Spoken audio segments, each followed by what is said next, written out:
Today is October 29th, which means Election Day is just over a week away. So let's take a moment to appreciate one of the most vital elements of our electoral process, the campaign ad. Now, some ads are thoroughly hateful and racist, like the robocalls that are targeting Andrew Gillum, the next governor of Florida, and I don't want to dignify them by playing them for you. They are truly terrible. This part of the show focuses on another kind of terrible ad, the ones that are sucky, cringeworthy, and so bad that the only way to handle them is to laugh, either with them or at them, regardless of what side of the aisle they came from. So first, let's start on the left with Sherrod Brown, Democratic senator from Ohio. I'm Sherrod Brown. This is Franklin. 6 years ago, we got a letter about something we needed to address. Okay, for those of you listening to the podcast, Franklin is a dog, so we're off to a good start. Can't wait to see where we go from here. Across Ohio and nationwide, tainted Chinese dog treats were poisoning and killing pets. Thousands of dogs were getting sick. We got to work to stop it. Holy crap, 15 seconds into the commercial and dogs are already dying. Luckily, we have a guy like Sherrod Brown. And I like this ad because it sets him up as the guy who saved your pets. And it kind of sets up his opponent as a guy who would just kind of let your pets die. Maybe that's why he's got a 16-point lead in the polls, because Jim Renacci is a puppy killer. Dogs aren't the only ones to appear as props in an ad in this cycle. Georgia gubernatorial candidate Brian Kemp loves guns so much he uses them to threaten horny teenagers. I'm Brian Kemp. This is Jake, young man interested in one of my daughters. Yes, sir. And two things if you're gonna date one of my daughters. Respect. And? A healthy appreciation for the Second Amendment, sir. We're gonna get along just fine. For those of you listening to the podcast, once again, Brian Kemp is essentially polishing a double-barrel shotgun, which is perched on his peninsular region. This is one of dozens of guns that show up throughout the ad, and at the end, he closes the break on the shotgun, pointing it at this child, whom he is absolutely implying he will shoot. Some people pointed out how weird it is that he made this ad in the same year as the Parkland shooting, and those people are right. He is a garbage man who, I should add, is currently Georgia's Secretary of State and being sued for purging 700,000 legitimate voters from the voter rolls as he runs for governor of that state. He's a right Georgia peach. Another politician who embraced Trumpism during the primaries is West Virginia's Don Blankenship, who doesn't know what the adjective form of China is. By the way, it's Chinese. Swamp Captain Mitch McConnell has created millions of jobs for China people. While doing so, Mitch has gotten rich. In fact, his China family has given him tens of millions of dollars. Mitch's swamp people are now running false negative ads against me. They are also childishly calling me despicable and mentally ill. All right, calling you despicable is one thing, but mentally ill, that's just too far. That said, are you okay? Some people are just not good on camera, and Don is absolutely one of those people. He lost his primary, but he did win the award for awkwardest West Virginia campaign ad since Joe Manchin got a haircut in his kitchen. For more than 20 years, Joe Manchin has gotten his hair cut by the same barber, his wife, Gail.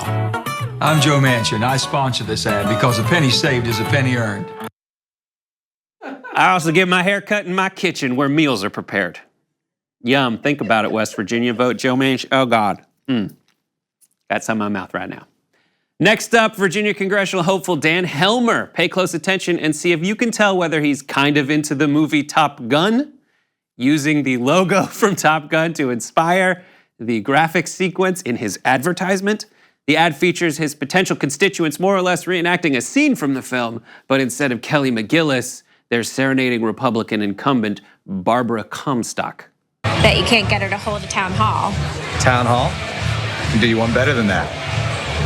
We've lost that love and feeling. No, Dan. You never hold town halls anymore with constituents. You're trying hard not to show it, but Barbara, you know it. You've lost that centrist feeling.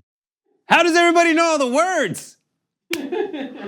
That community's tight. Helmer lost his primary, but I do love him dearly. It was a real dumpster fire. Speaking of dumpster fires, here's Richard Painter with his ad called Dumpster Fire. Some people see a dumpster fire and do nothing but watch the spectacle. Some are too scared to face the danger, or they think it will benefit them if they just let it keep on burning. What does that make me? Because I never want this commercial to end. Usually I say take money out of politics, but in this case, I think we should put more money in politics so I can see what this guy does with a bigger effects budget. Imagine all the metaphors he can take way too literally. Washington is also like a shark tank, but we need to kick the hornet's nest and... Oh God, the bees! Oh, the bees, they're everywhere! Luckily, my policies are the bomb! Speaking of burning sensations, have you heard of Colorado Democrat Levi Tillman? I hate calling him out because he means well. In this ad, he wants to share an idea he thinks will help protect students and teachers. Just watch. Empower schools and teachers with non-lethal self-defense tools like this can of pepper spray.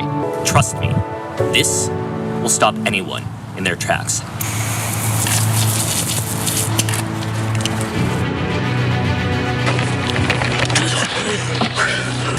It's incredibly painful, and now I just can't see anything. For less than $1 per person in the US, we can have a secured canister of pepper spray in every classroom in America. I feel so bad because his heart's obviously in the right place. Too bad his head is covered in pepper spray. Congressional candidates don't have the biggest campaign staff, but who at what point thought that this was a good idea? And then dunk your head in, what is that? I can't tell. It looks like a bunch of Windex? That's gonna be the reason why you can't see anything. Poor guy. He also lost, but he's fighting the good fight to give back to the community. And I'll leave you with this. I will leave you with this one fact. Open Secrets reports that $1.3 billion was spent on House races this cycle, and $825 million was spent on Senate races this cycle, bringing the total spending to $2.178 billion. As these videos prove, not all of it was well spent, except for pepper spray guy, worth every penny. Did you know that TYT Network is now available on YouTube's new streaming platform, YouTube TV? Get access to full TYT episodes and exclusive shows by signing up for YouTube TV today. All new subscribers get a 7-day free trial, so head over to youtube.tv and search for the TYT Network channel.